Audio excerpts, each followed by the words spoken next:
Hi, and welcome to Live Dreams, National Level Edition.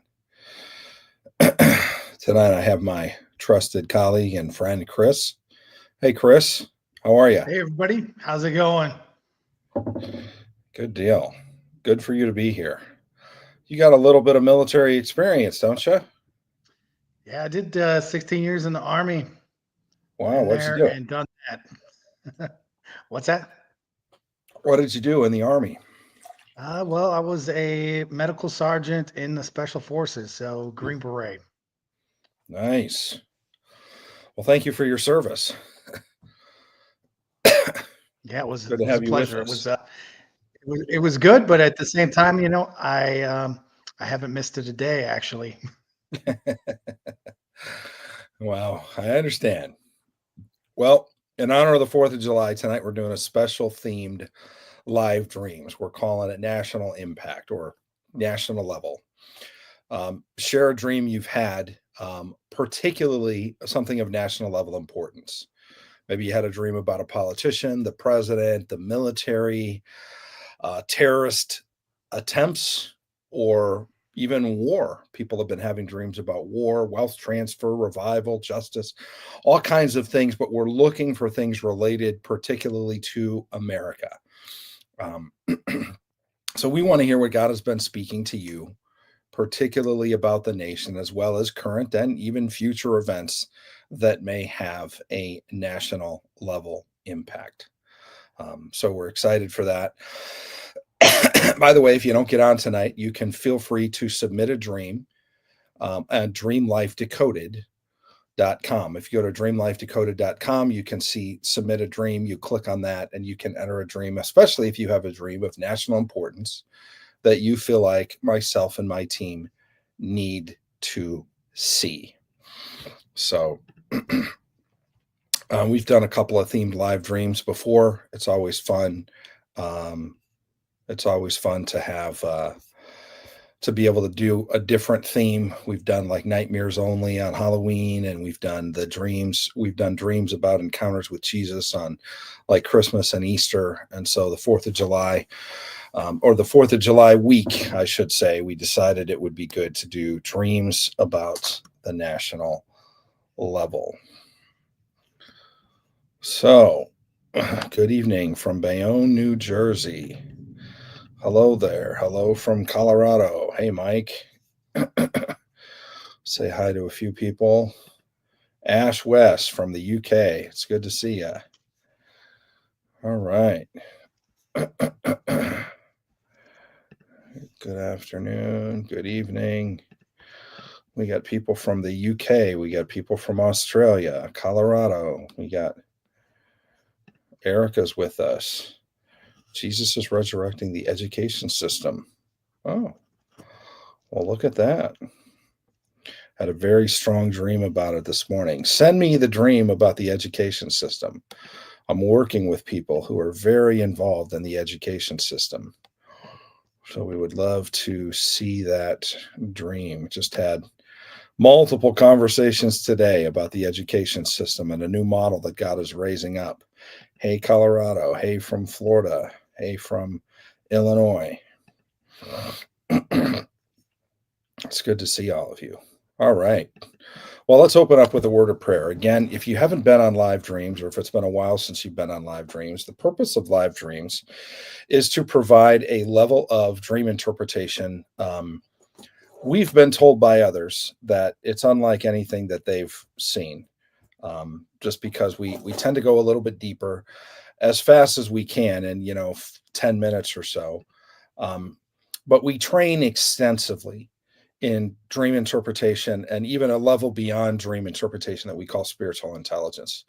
We train people at the level that governments train intelligence analysts. That's the level that we train dream interpreters. And there's a whole lot that goes into it.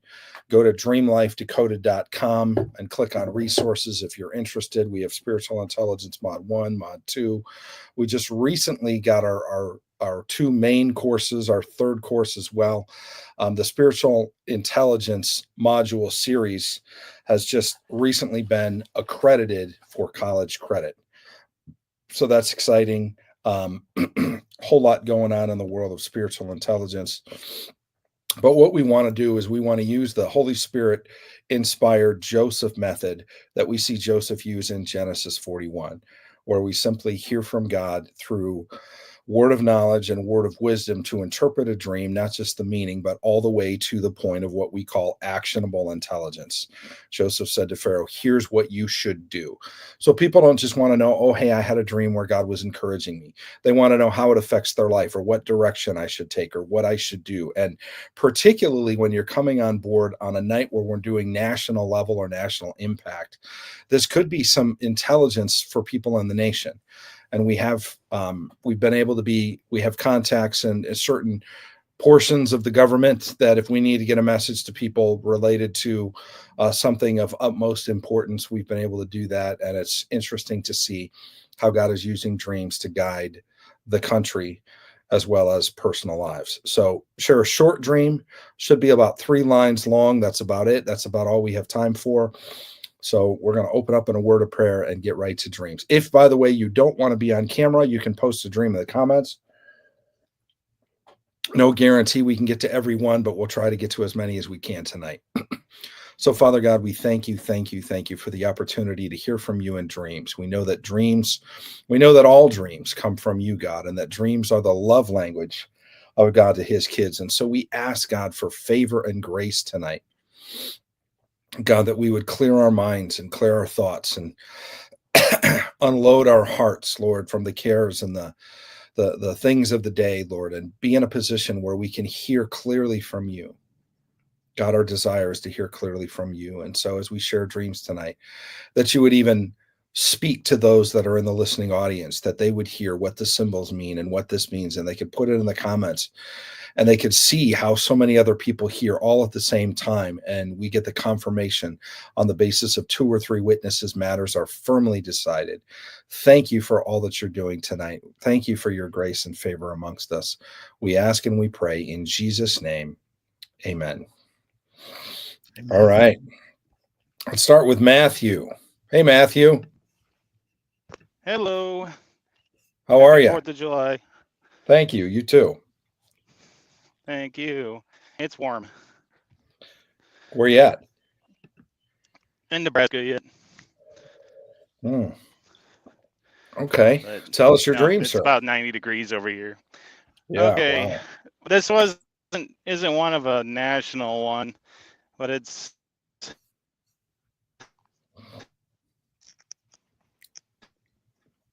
You're glitching a little bit. You cut out. We can't hear you. It looks like he froze up for me. Yeah. All right. Well, let's go to Maria. Maria, how are you? Hi, good. How are you? Good. So, Pretty this good, is Maria. from Good to back see you in- tonight. Good to see you. Thank you. So this was from back in June 21st. It's not really a dream, but in the middle of that night, I heard a woman's voice saying, "So the Statue of Liberty," and it ended right there. So the Statue of Liberty. ... Yeah, Interesting. very interesting. And you heard this June 21st. Yeah. Do you know what time? Oh, I wish I did. I should have looked at the clock as soon as I woke up from that. I would say it's in the middle of the night. It was in the middle of the night. Okay. Interesting. All right. Well, it's sometimes the shorter ones that have the most power-packed punch of what we can see. Yeah, Morse code, ... Exactly. Well, dash, dash, dash, ... dash, dash, dash, I believe is SOS. So that's interesting. More to come, more to uncover. What are you hearing on that, Chris? Man, that's one of the ones, like, if I heard that, I would be like, I'd be doing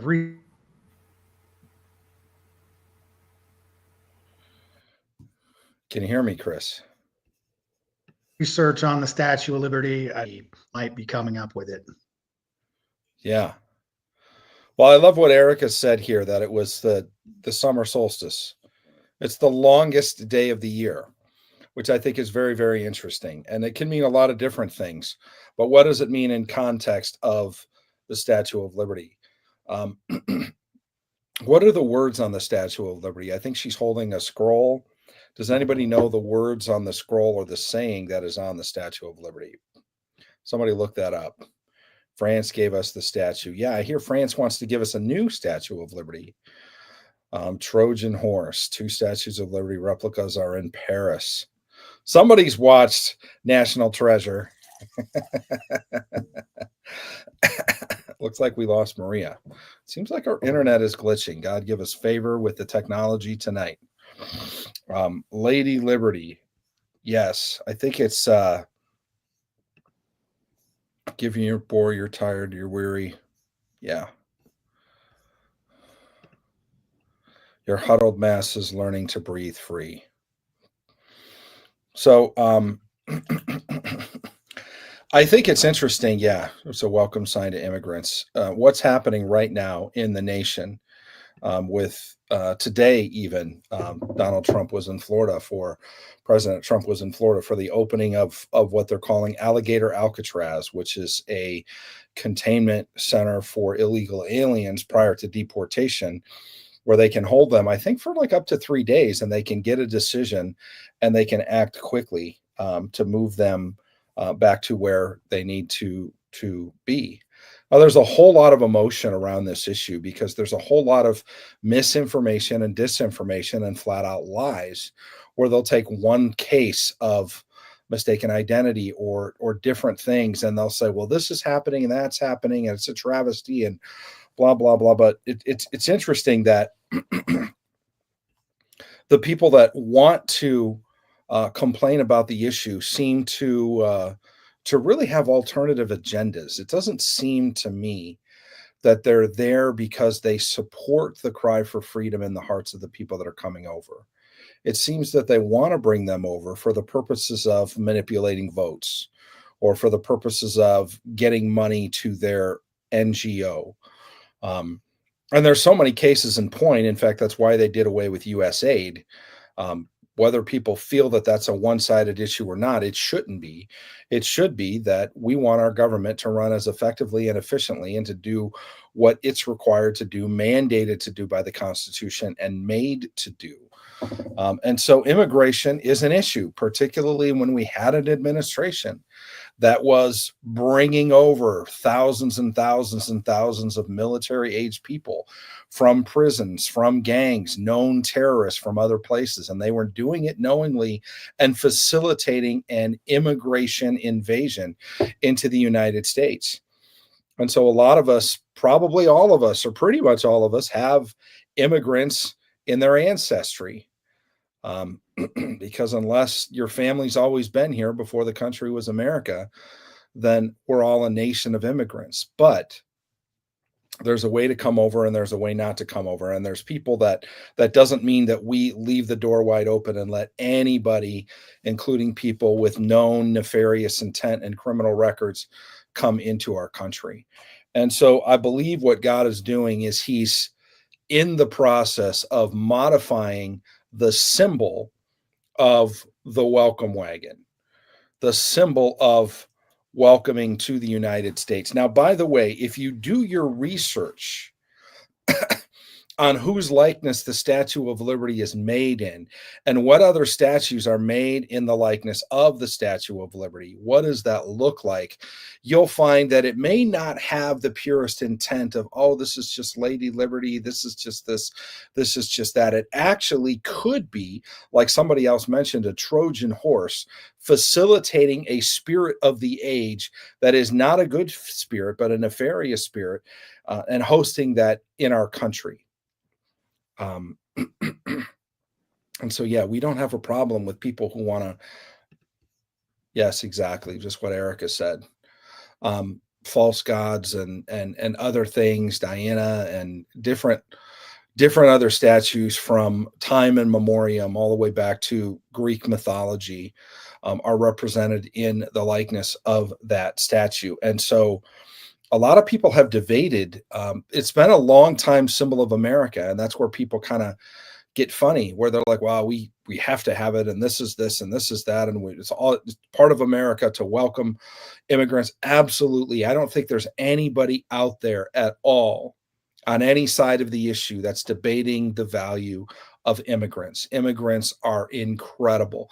But when you put the word illegal in front of them, now you're condoning criminal activity. And so we went from a country of diversity and freedom, welcoming people from other places who maybe don't have freedom, to our expression of freedom, this great experiment that is the United States, to a dumping ground for the worst of the worst of the worst, including governments and terrorist organizations with nefarious intent that want to sneak across the border, whether they're cartels or whether they're bringing weapons or whether they're here to harm the American people. And that cannot be stood for. And when there's other presidents that have absolutely refused to do their job under Article 2 of the Constitution as the commander in chief and the president of the United States, we don't have that problem currently. We have a president that has taken upon his ability to do everything he can to reverse the illegal invasion of the United States of America and to send people back where they need to be, where they belong, not invading our nation. And many of them actually end up going back to jail.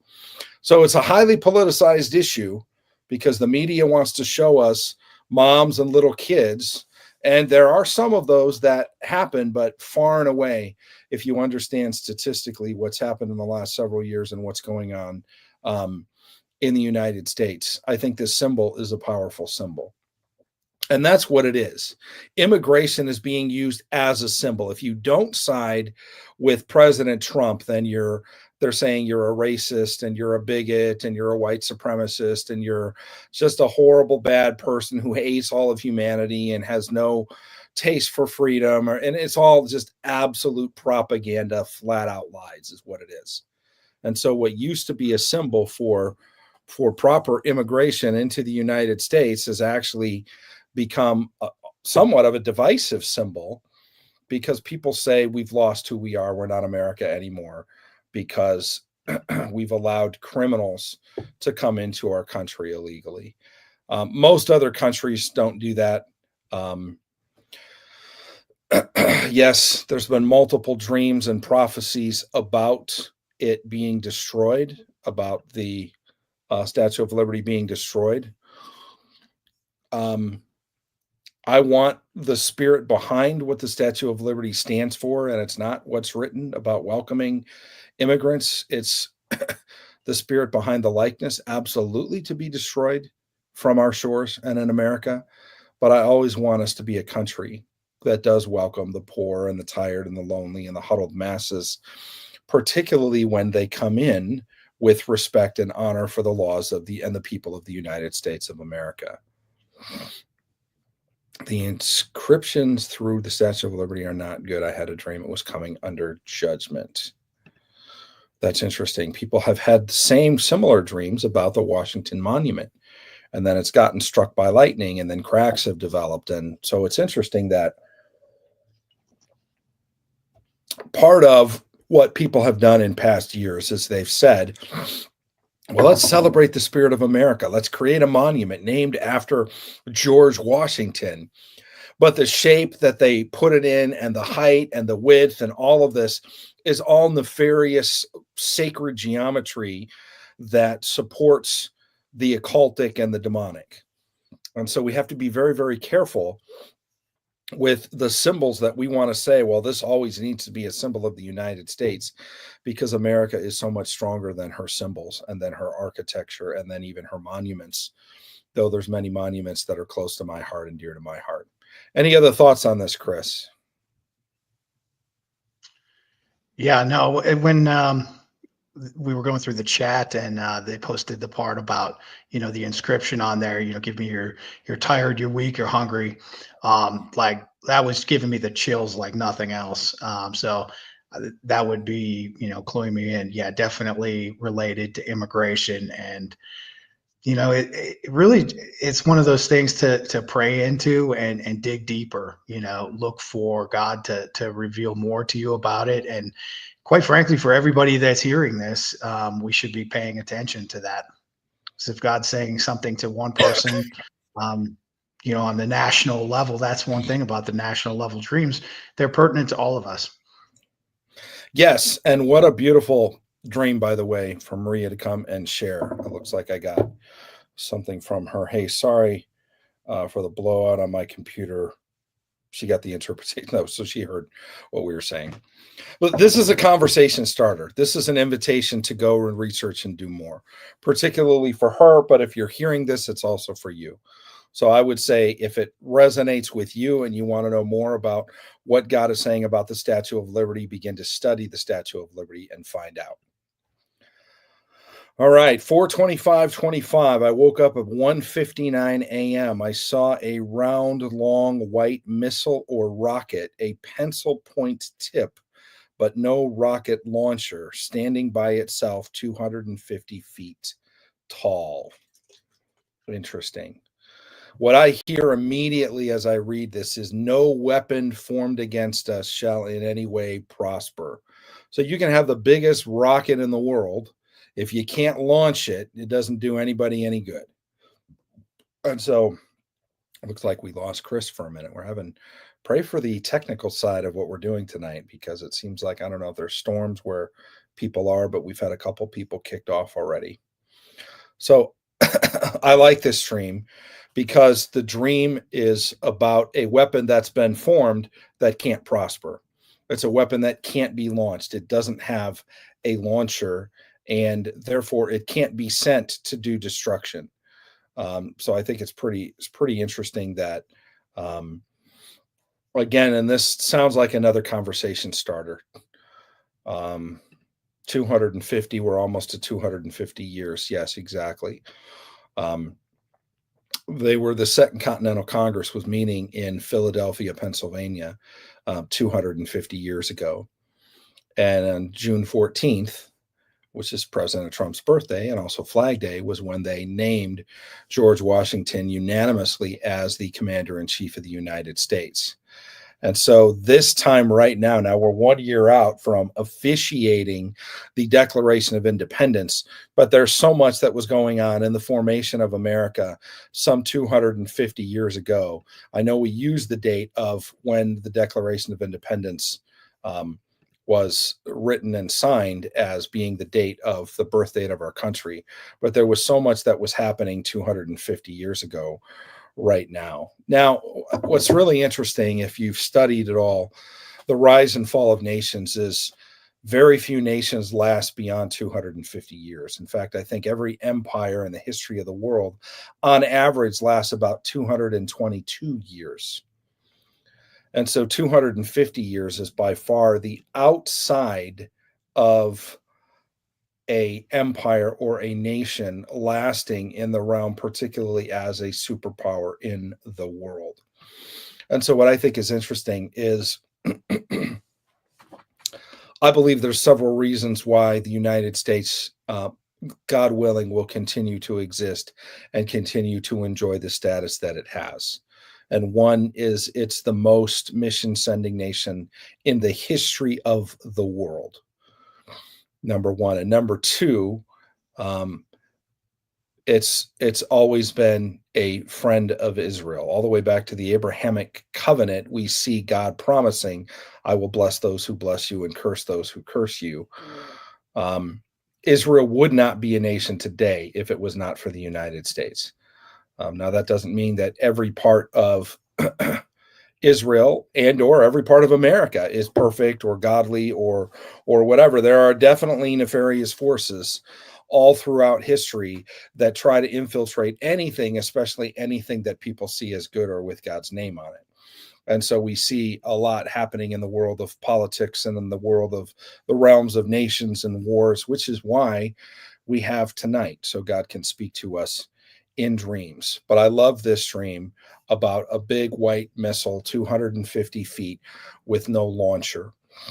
And so what I believe that to mean is that the weapons formed against this country will not prosper. They literally won't get off the ground. You can build the biggest weapon in the world, that if it doesn't get off the ground, if you can't send it anywhere, it's without the ability to prosper or to harm what it was intended to harm in any way. Any thoughts on that, Chris? Yeah, and sorry, I missed the beginning a little bit, but definitely it's interesting with the the Army just celebrated its 250th birthday. That's pretty correlative there. Um, but certainly, the no weapon shall be uh, formed against us shall prosper. I mean, I see that it's one of the things that when there's a people that's loyal to God and they follow His commandments, He protects them in miraculous ways, and there's many stories in the Bible that support that. Yes, for sure. Awesome. All right. Well, let's bring on Matt again. Hey, Matt, can you hear us? Yes, I can hear you. Hopefully I got a better connection now. Awesome. Okay. The dream, don't recall the date. It's probably been a year now.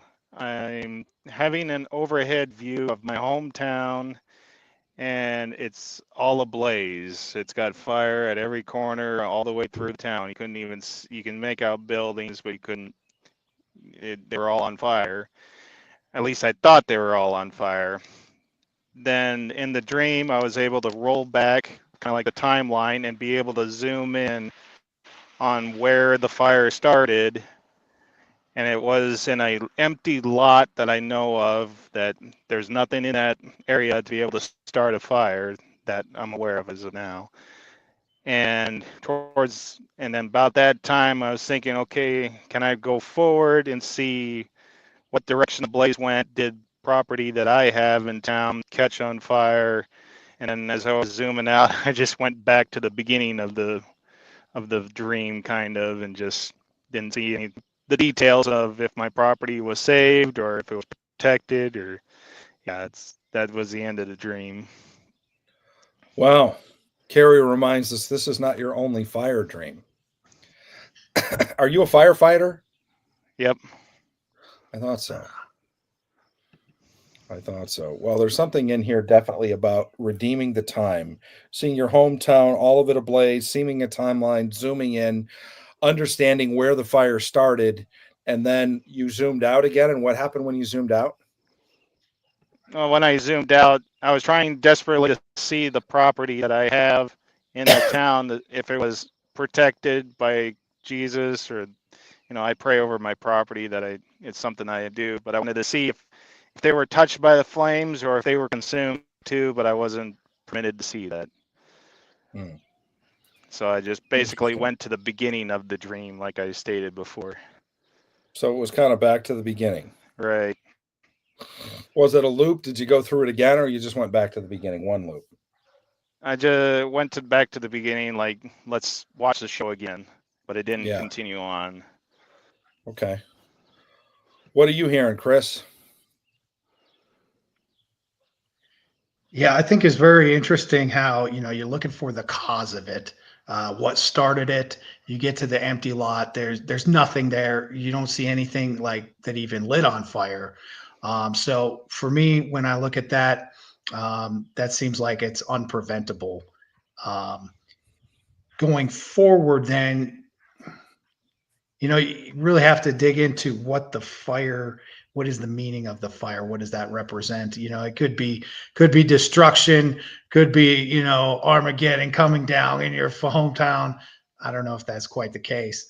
But more than likely there's something symbolic there, Small question for you. Did you feel like the fire was bad? Like it was a bad thing? I did not get that sense it was a bad thing. It kind of got the feeling like when you burn off brush, like the old thatch and that, like need to start all over again type of feeling to it, if I recall correctly, because I didn't feel So any in a scaredness. So a case like that, where you're doing a controlled burn over a dead grassy field, all you're doing is paving the way for new growth and a beautiful new field. So it also could be speaking to, a certain time in a season for your particular town, more of the specifics that might be going on in there. I don't know. It sounds like kind of a small town to me. Um, so I know that lots of times there's, good community. It's like when something comes in, it'll sweep the whole community like a fad, because word travels so fast and things kind of change. So that's pretty much all I got. Yeah, there's a lot of people are hearing refiner's fire, sanctification. If you knew it to be your hometown, it could be that there's some level of exposure that's about to happen and a level of justice that's coming that's going to bring things to light. It's literally it's gonna pop off where it's gonna, like a consuming fire, where it's gonna burn off the chaff and the dross, and what's going to happen is there's going to be, so this could be things like political corruption. This could be things like, um, there's been a number of things that we've seen, even in the church, at top levels of ministries in the church, but even in the church, the national level government, different parties, different things. We've seen just so much that's happening. And we know that we're in a season of exposure where God is bringing things to light and he's letting things come to light. And as he does, it's like when you pull on one thread, it keeps pulling and pulling and pulling. It's the same idea of a fire. But the idea of a fire is, instead of just pulling on a thread to like undo a sweater, you're literally burning up the substance of whatever was grown. And so what's come up, like the weeds with the wheat and the tares, the tares are going to be burned up and thrown in the fire, and the wheat is going to remain. And so not only is it a time of exposure, it's a time of harvest. It's a time of great significance, on the side of what has been produced that is godly, that will last, but also a burning up of what hasn't. And that can be sweeping across an entire region, let alone a town. And I think a lot of times with that is where revival comes in, when people are experiencing a whole bunch of loss or exposure, and they don't know what to do. This is a lot of time where people hear from God and they lean on him and they say, wow, this is I really need to get my life right. And then they kind of lean into him. Joel 2 and Acts 2. Yes, very much. So very, very interesting dream. I love it. Um, I particularly like the idea of kind of going in a circle and kind of going back to the beginning, looking down a timeline for what is the source, and then going back to the beginning where you're seeing this raging fire, but not being able to see specifically where it touches you. Is it on your land, on your property?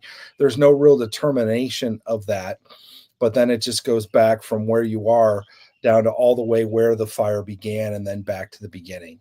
And so there's something that God is talking about cycles. And we know that harvest occurs in a cycle. And we also know that in harvest is the separation of the wheat and the tares, and then the burning up of the tares. And so the fire isn't necessarily a bad thing. It certainly is a bad thing if you're the chaff. It's a bad thing if you've sown in weeds and you haven't had anything come out of your mouth or out of your spirit or out of your time or your ministry that encourages or lifts up or builds. If all it does is tear down and you have hay, wood, and stubble, you're not going to last long in the fire. And so not only is it a vision, I believe, of what's coming already in certain areas, but it's also a warning. That's why God took him back to the beginning where he could see where it started and under what conditions it started. So it's a warning, and it's also I believe that there could be some timestamps in there, but it's specifically related to the ideas of justice. When God is purging, when things are happening and justice is coming, you want to stay out of the way of the Holy Spirit, and you want to make sure that you are on God's side, that you are caring about what he cares about, and that you're not getting caught up in the emotion of, well, this case or that case or whatever. So does that sound good to you, Chris?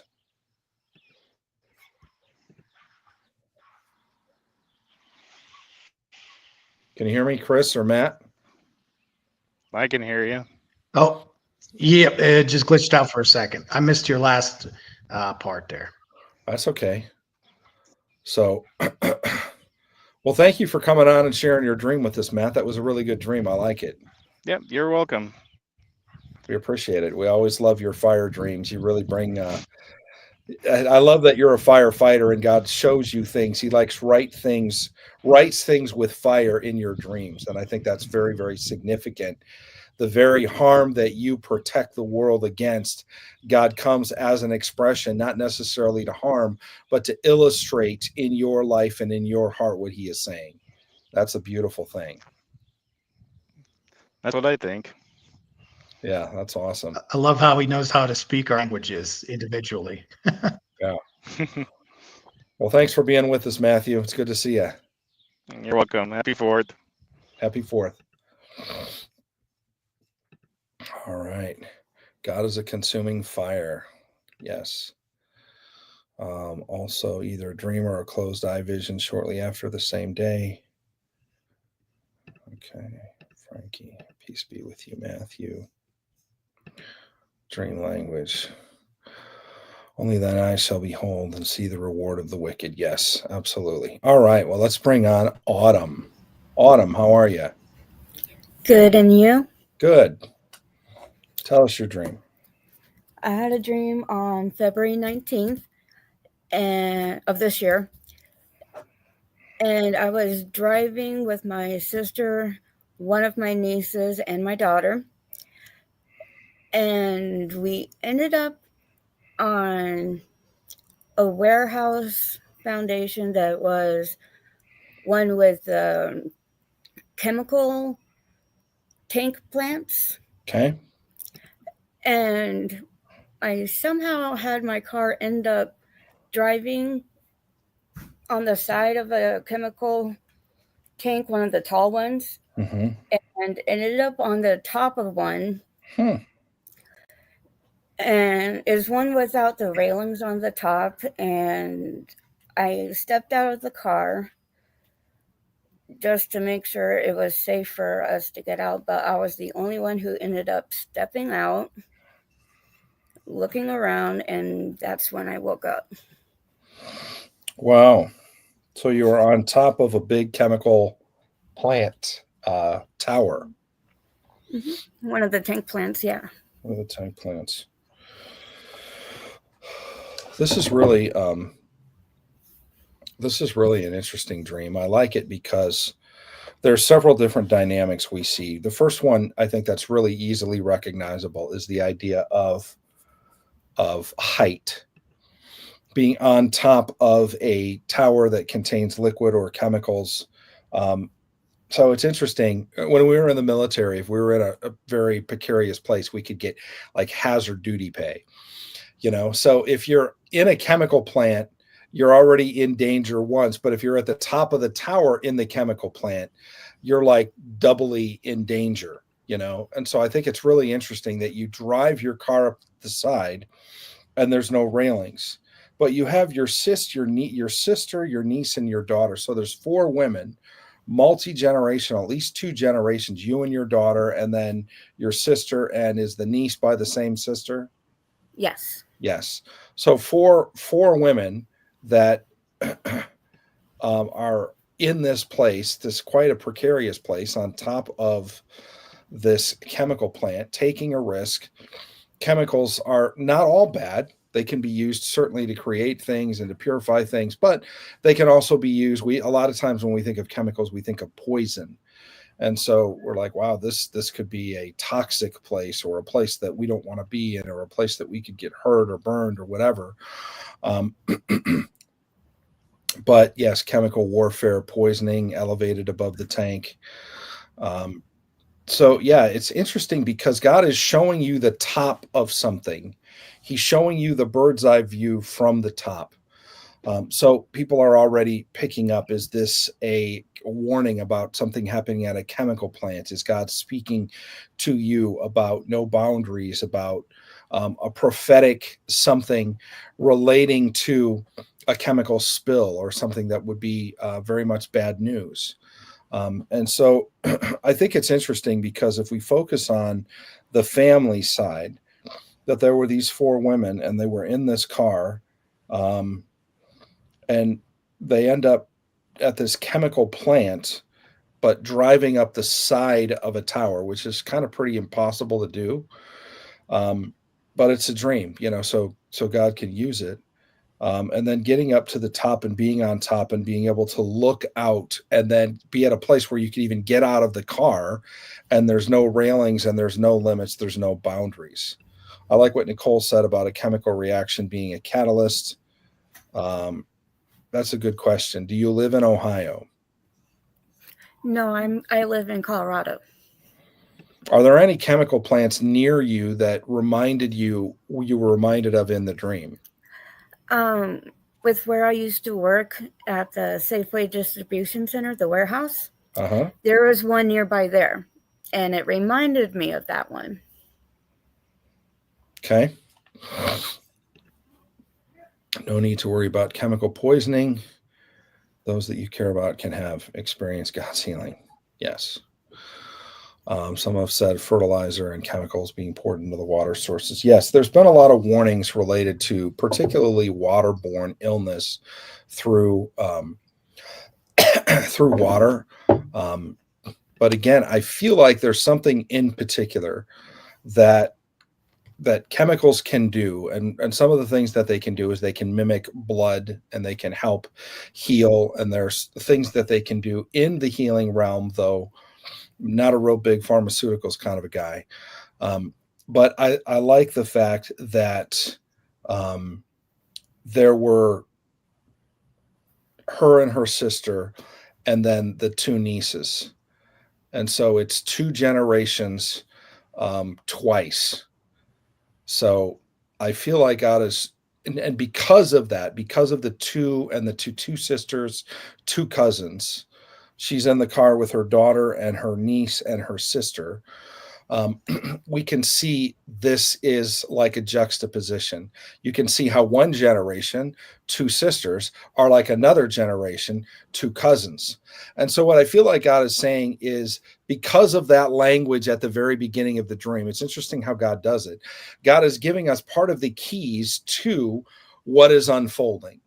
And so what he's saying, just like this is like this, then what I'm about to show you, being on top of the chemical plant, is like this. And so I don't believe the dream is literal, certainly.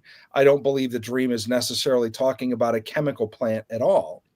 I think God is making a juxtaposition like he does from one generation to another to say something else entirely. So I'm going to give Chris an opportunity to share what God is speaking to him. Yeah, sure. And usually when you do have a location that comes to mind, it's like that's something great to pay attention to. But like John said, it doesn't always add up, especially once you determine, like, okay, this is clearly a symbolic dream. The one thing that I would add about chemicals is, they're not very harmless a lot of the times when they're just by themselves in storage, but when they're mixed together, then you get your explosions, your reactions, your all kinds of chaos. So the fact that it's all contained in a tank, I think that is also a good thing.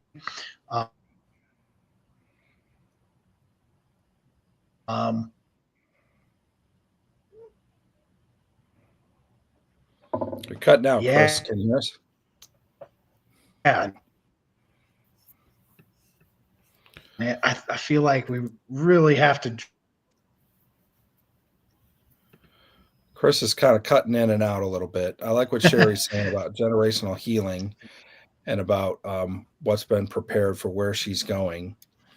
I also like the fact that, by the way, all of these ladies are on a trip together. So there's a corporate destiny that has to do with the prophetic, because they're in a high place. They're in Overwatch. There could be the tallest place in that town at the height of this place.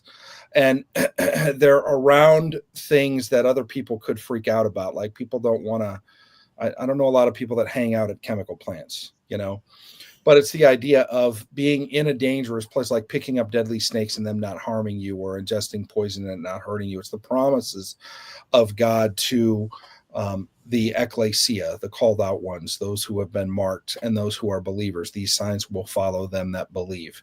And so there's not fear involved. There's no railings. They're at the top of this place. They're all together, and there's not fear. So there's something that God has collectively for the four of these ladies, number one. Number two, they can go to dangerous places and not be harmed. And number three, they can see prophetically, even in dangerous places, even in places where there's no railings, there's no backup, and they're not only not harmed, they're not afraid. And so I feel like this may lead to, I feel like part of this is related to a calling or a destiny that you may have had, or your family may has had, or some challenges that you've dealt with. And like people, your sister and the two from the younger generation, that God is uniquely positioning all of you to be able to see over a place that many could consider to be a place of harm, but it isn't necessarily, and that can be in this position of overwatch, can prophetically see things that could happen. And a lot of people think of, like, particularly if kids are involved, could it have something to do with working with children, or helping rescue people from human trafficking, or working with people? It's interesting that they're all ladies, they're all women, and there's the older generation and the younger generation. And so if you and your sister have been through challenges that are pretty close to exactly the same, it could be that. But if you're like, well, I've been through something and she hasn't been, then it might be a juxtaposition of someone can encourage somebody who's been through something and help them through a difficult time, or a trauma, or, alcoholism, drug addiction, recovery, whatever. And so I feel like the pattern is in the people. So it's you and your sister versus your daughter and your niece. And so because right now, as I'm speaking, God is bringing things to mind, and you're probably in your mind saying, yep, that's it. He said it. It was this thing that my family has struggled with, or people have, or this has happened, or this happened to me, but it didn't happen to her, or it happened to both of us. And so God is putting the pieces together. And one of the reasons why I want to be intentionally vague is because this could hit on a family traumatic event that I don't want to ask Autumn to bare her soul here on Live Dreams and say, share with us, all of the things that have happened that have traumatized the women in your family.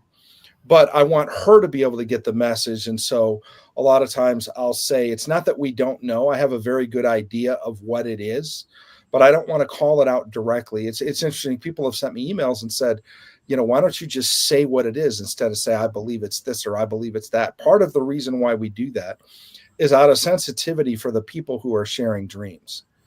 Because if I called out every person with everything that God shows us when they come on the show, people wouldn't come on the show. Number one. But number two, it's not necessarily my place to do that. It's my place to be able to interpret the dream, put enough information out there that she can pick up what I'm putting down, and respectfully get the message without having to expose all of the intimate details. Because this is about family. This is about kids. This could be about things that are very, very dangerous, which could involve trauma and triggers and things that people have been through that the whole world doesn't need to know. What needs to happen is Autumn needs to get the message. Now, it's interesting because you brought this on National Level Day. I do believe that not only is there a parallel between your life and your sister's life and the two nieces, I believe that there's also something that's happening on a national level. Whatever this issue is, and again, I believe I know what the issue is based on conversations that we've had before. I believe, just like when somebody saw the Statue of Liberty, and God is dealing with immigration in this country, God is dealing with things that are happening, that have happened in whether it's your family or you directly, or people that you know about that are kind of in your metron. And there's a reason why you were able to be the one drive. You were driving, right? Yes. You were the one being able to drive, go up into kind of ascend the heights. And I hear that verse when God says basically that, there's no place that you can hide from his love. If you ascend the heights, I am there. If you drop down to the deepest depths, I am there. And it's the idea of his radical, incredible, and amazing love. No matter what you've been through, no matter what your family has been through, God is going to use everything and use it for a purpose. And even though you've been in dangerous and precarious places, God is using that. And I believe he's going to use that on the national level to be able to bring healing to parts of the nation that other people don't even dare to go, meaning issues in particular. Does that make sense to you, Autumn? Definitely, because with what I already talked to you about was another niece, and I put my life in danger for her. And since then, another situation happened, and it was actually my daughter and the niece that was in the car. Wow. And my sister and I both put our lives in danger for them. Wow. So, Well, and so God is with you, and he's going to give you prophetic and even dream intelligence about what is happening and what's going on, specifically so you can keep your daughter safe and so you can rescue people that have gotten caught up in things that are very dangerous. So it's an encouraging word for you. To me, it doesn't matter if other people don't know what we're talking about. That's okay. This dream interpretation is for Autumn. Autumn knows it's resonating with her. If some point, on a different program or something, Autumn wants to share her whole life story and all the things that she's been through, that's up to her. But tonight, we needed to know that we could give a message to her by interpreting her dream that really encourages her. thank you so much. So thanks, Autumn, for being on. We appreciate you. I appreciate you too. Thank you. Wow, what a great night. And I love the fact that people have, and we have such an encouraging team that people will, say amen, and they'll be praying for you and, calling out the warrior spirit in you, even as a woman, Autumn, and people can see that when you share. It takes a lot of guts to come on live dreams and even like Chris to come on and interpret, but also to come on and share a dream. And just to really put it out there, hey, I'm not sure what this means. It could be nothing. Felt like it might have national level impact. What are you guys hearing from the Holy Spirit? And it's incredible to be able to see that happen and to see God, move. So what a good night, Chris. It's short, but man, we got a lot done. Yep. Always a short one, but that's good. It keeps me coming back anyways. Yes, absolutely. Well, guys, thank you for coming on. We don't always have a theme. I don't know that we have a theme next week, but you can come on and share a short dream. We love it when new people come on. We love it when people that have been on for a while trust us with their dreams and come back.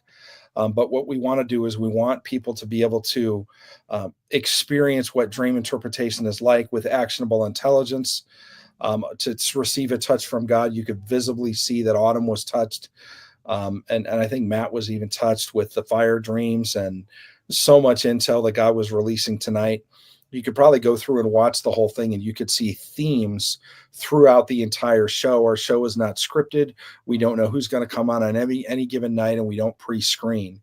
And so whatever happens in the realm of agreement through different dreams and different things is all Holy Spirit led. So it's just fun for you to know that. So, well, happy 4th of July week. Celebrate our country, pray for our country. Thank God for our country and the freedoms we enjoy. And warrior spirit. Did I say even as a woman? Especially as a woman. Thank you, Erica. But thanks for being on. Thanks for being with me, Chris. It was a pleasure to interpret dreams with you tonight.